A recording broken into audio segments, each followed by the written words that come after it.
ते आपल्या चेहऱ्यावर तुरटी रगडताना दिसतात। तुरटीमध्ये नैसर्गिक अँटीबॅक्टेरियल क्वालिटीज असतात, जेणेकरून चेहऱ्यावरचे डाग, मुरुम, डल स्किन हे दूर होण्यासाठी फार मदत होते।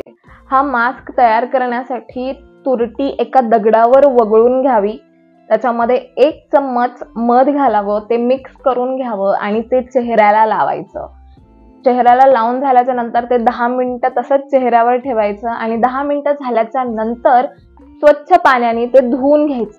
तर हा मास्क वापरल्याने काय होतं, आपलं स्किन टाइटनिंग होते, प्लस आपली स्किन ब्राईट दिसायला लागते, ताजीतवानी दिसायला लागते। इवन तुरटी अंघोळीच्या वेळेस आपण आपल्या अंडरआर्मवर रगडली तर trust me guys, in future तुम्हाला कुठल्याही रोल ऑनची गरज पडणार नाही। म्हणजे तुम्हीच विचार करा, कुठे ते महागडे लोशन, मॉइश्चरायझर, रोल ऑन आणि कुठे फक्त 5 रुपयाची तुरटीचा तो लहानसा खडा।